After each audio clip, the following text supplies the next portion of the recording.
So we can download Gatling from this. Oh, even Gatling is trying to use the iterative way of going forward. Sorry, Pramod. No, the picture here, yeah, it's an that is CI/CD. CI/CD. Yeah, we use it in Agile also. Yeah. Okay, this is a product release. Guys, can you download? I have shared you the link. Can you download the open source? If you already have, you can start with that.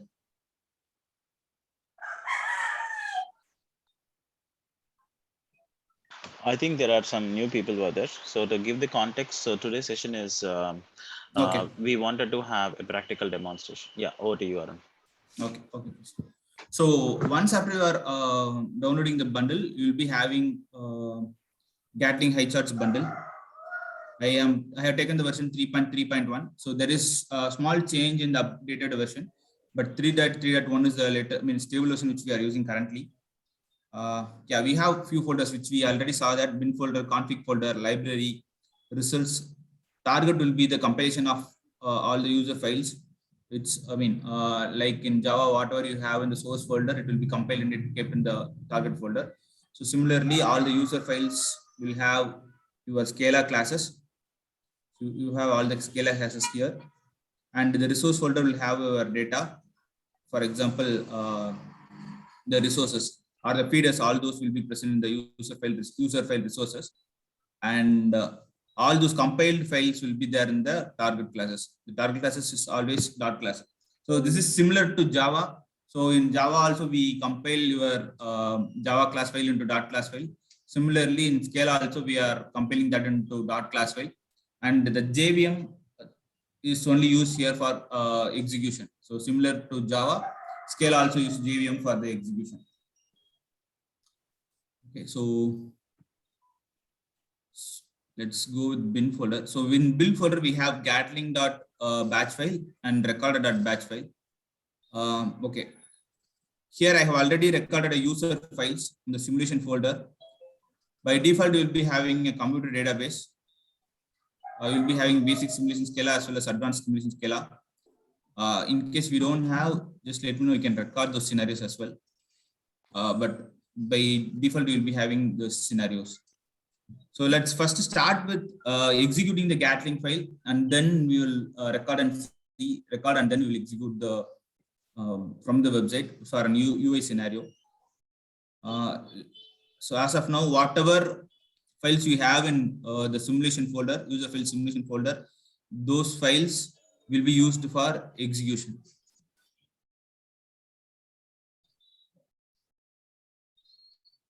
So I'm double click the Gatling file, gatling.bat. If you are on Linux environment, use gatling.sh shell script file. So once after you click that, it will check what are the files we have in the Gatling folder. One second, I'm just re-clicking this.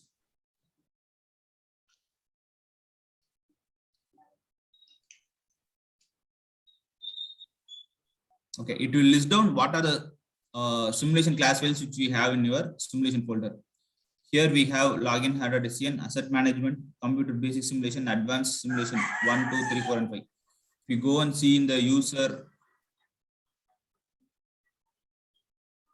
files, you will be having asset management load and asset management.scala, login hard.scala, computer database, basic simulation.scala, and in the advanced you have 5 files. So these are the files which have been created, but by default you will be having basic simulation, computer database and basic simulation class you will be having by default while downloading itself. So you can execute that. So any simulation class apart from, outside the simulation file will not be shown in your Gatling.sh file or Gatling execution. So for example, if you see, I have asset management load Scala file outside simulation folder, but it will not be shown here. Okay, and after listing this, from this you can select any one class name which you want to execute. Let's start with maybe 3. and it will ask for the description. What you want to do, this description, whatever you are providing here, it will be shown in the report. Let's write performance testing. Let's see where we are getting this in the report. And I entered. So the simulation has been started now. Let's see what is there in the simulation file.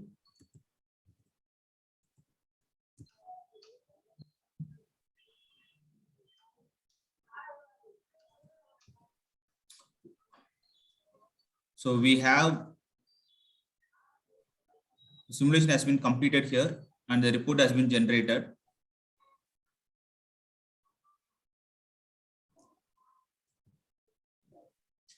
We started with third one, right? So here, let's once see the script and go for the report.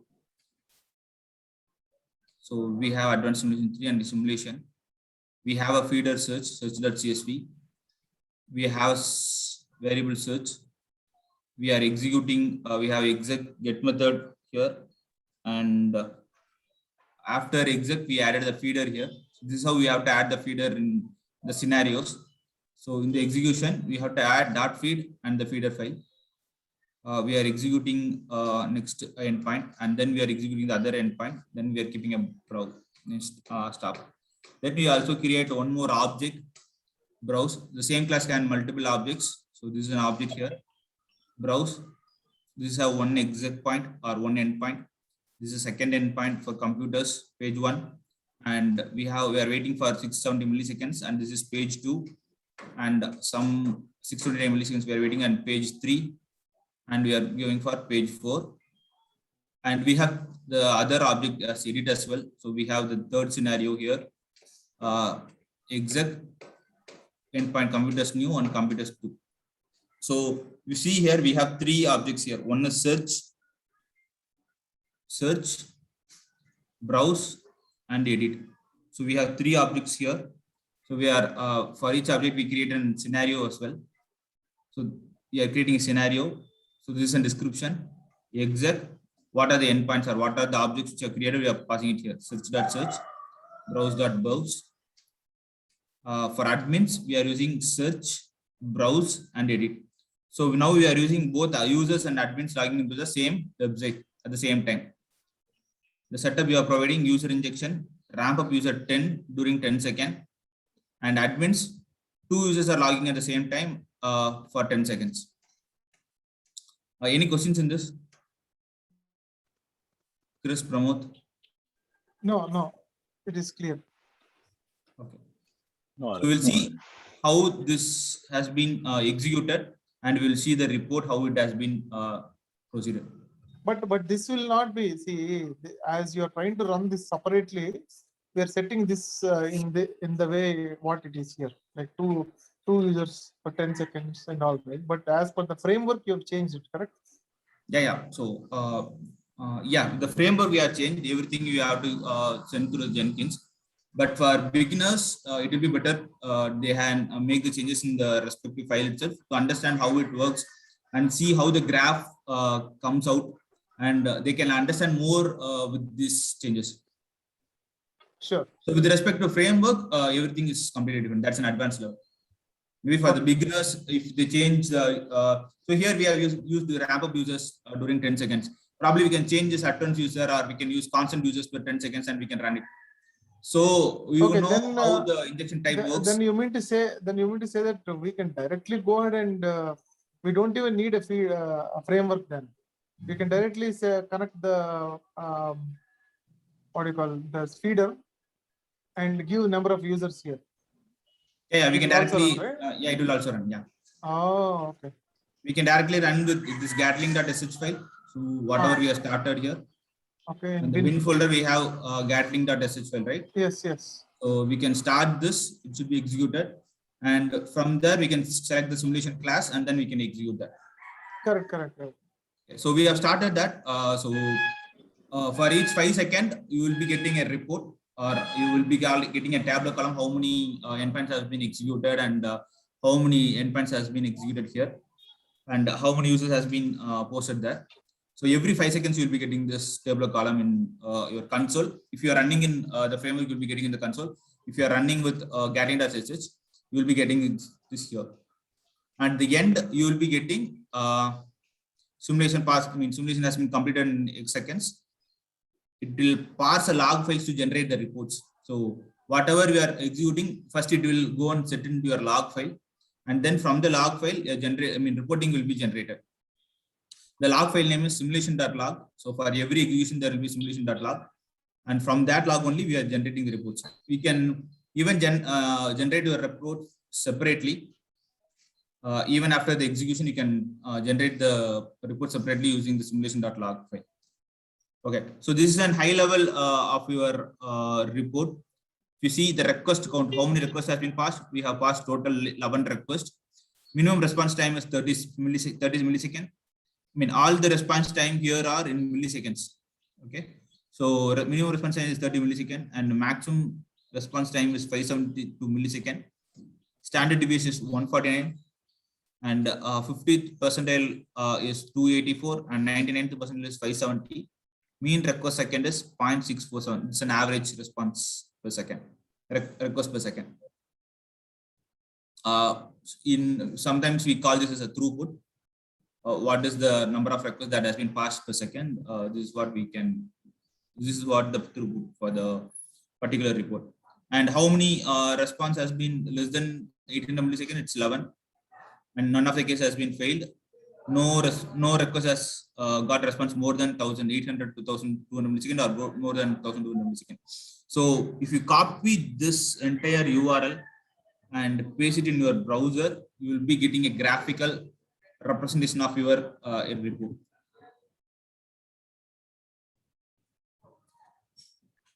So this will be a detailed report here.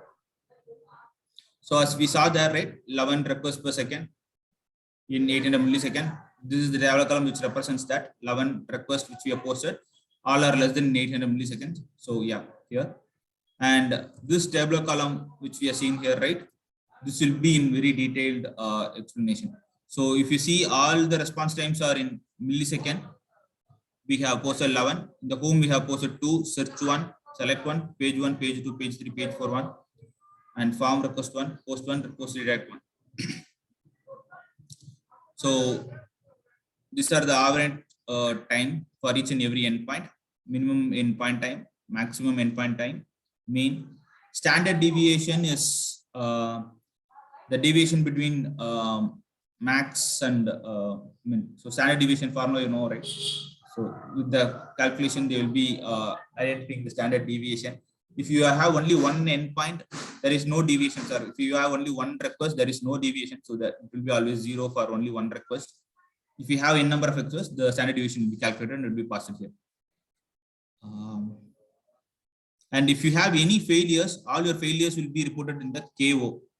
So KO is not okay. So okay, KO is not okay. So whatever, if there is any failure in this endpoint, it will be shown here. You can neither ascending order, descending order, you can change this by clicking this. Similarly, for everything we have the ascending and descending thing here. You can just click and check on the ascending order and descending orders. This is first graph. So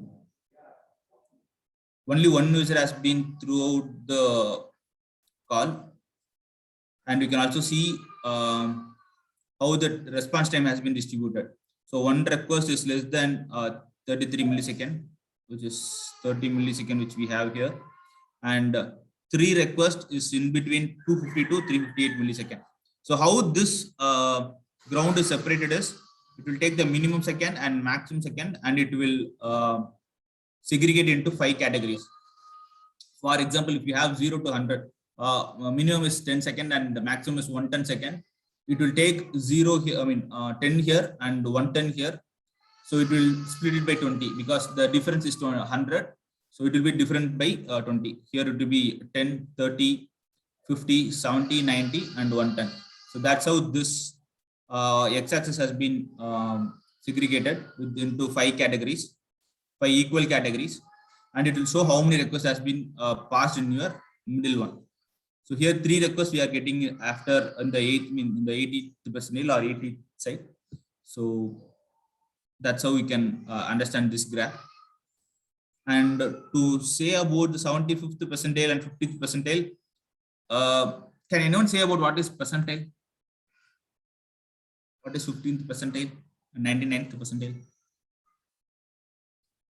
Pramod? I think it should be 50th percentage. 50% of it. No, percentage is different from percentile. Okay, I don't know. So percentage in the sense, so out of 100, 50% are here, right? So it doesn't calculate, percentage is always with respect to 100, right? Percentile is different. So based on the maximum number, the percentile has been calculated. For example, if 70% has attempted for an examination, 50 percentile of the execution means out of 70, 50 percentile of the, or out of 70, 55, 50% of the people has been computed within the, so if we say 50 percentile, the 50% of the students has been computed in that. So you mean to say if it is 70%, if I say 50 percentile, so 70 will be the max. Okay, in 70, 50% is 50 percentile. Correct. For example, Yes. For example, it is like 70 is the percentage of the highest mark, and 50 percentile meaning you're talking about 35 is the 50 percentile in 70. Yes. Yes. See, Okay. it is, see, now the percentage could be calculated. See, percentage, it will be calculated for 100%. But for an example, you take any NEET exam or any other competitive exams, what they will do is they will take the first mark as a benchmark. So now, for example, as Arun given example, 70 marks out of 100, someone scored 70. 70 is the highest mark.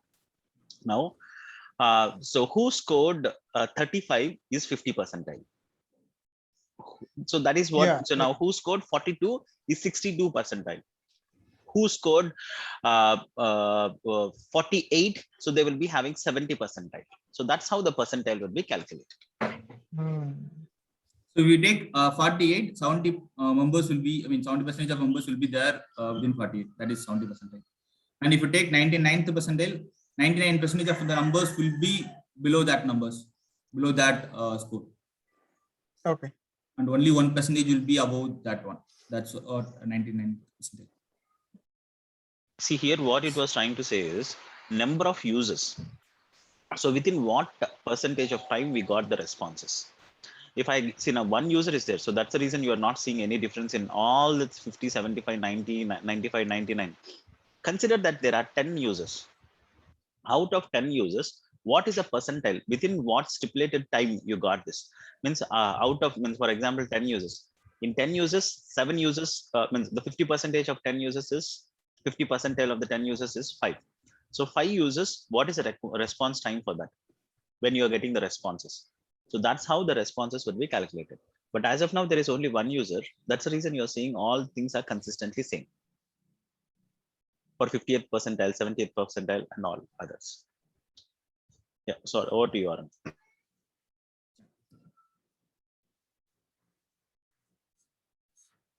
This is a response distribution time.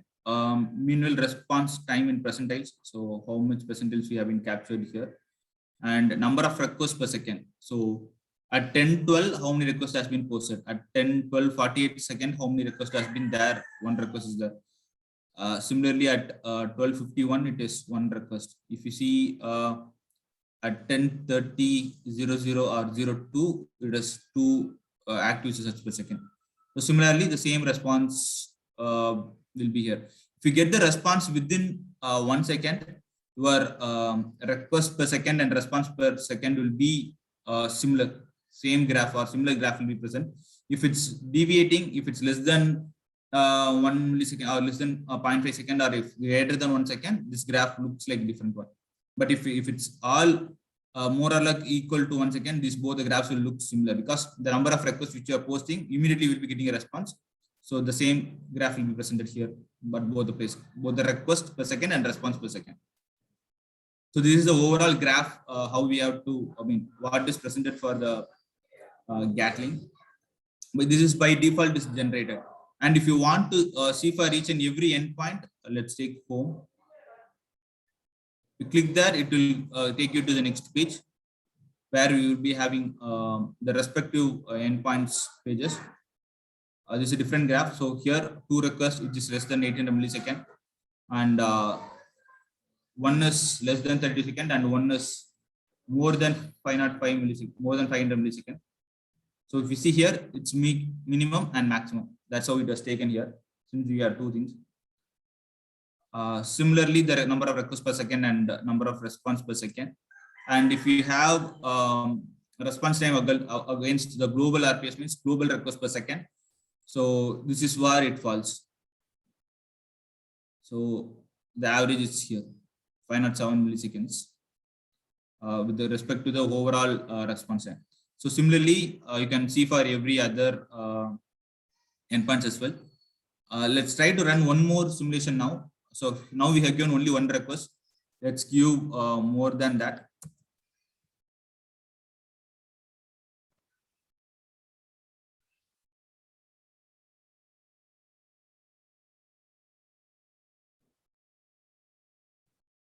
Let's give 5.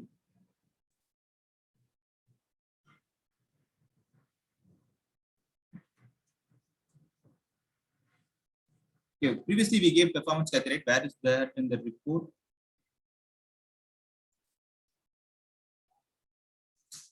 Performance testing Kathy. So whatever description you are providing there, it will be here. And whatever your simulation class name, it will be here. Simulation class name. And all other things are general things. And it will show when it has started. And how many duration it has been executed, 18 seconds. So this is 60 seconds execution and 2 seconds for report generation, I guess. From the previous report, you can see that.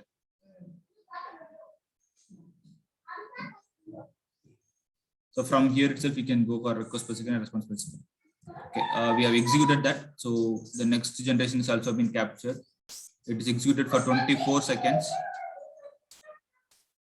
Let's see how this looks like.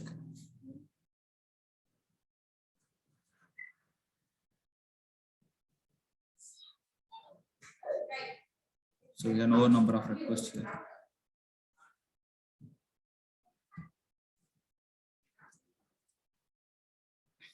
So we have around 124 requests that has been posted, and only 1 request which is greater than 1200 milliseconds. So this is the bar for that. You see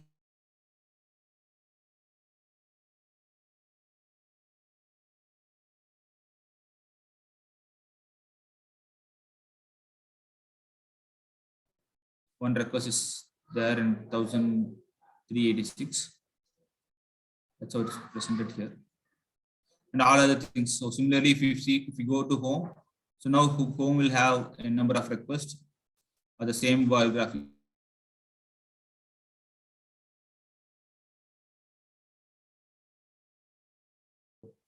At 10:29, when we started, it's 10:29:00. At 10:29:02, we had 3 active users, and it's been increasing to 5, active users 6, active users 8, 11. At the peak, it has active users 12, and then it has been reduced. So based on if you get the response, the number of active users will be reduced here. How this calculate the active users is number of requests that has been posted. If you get the number of, any responses, the active users count will be reduced based on the number of responses which we are getting. So it's a subtraction between number of requests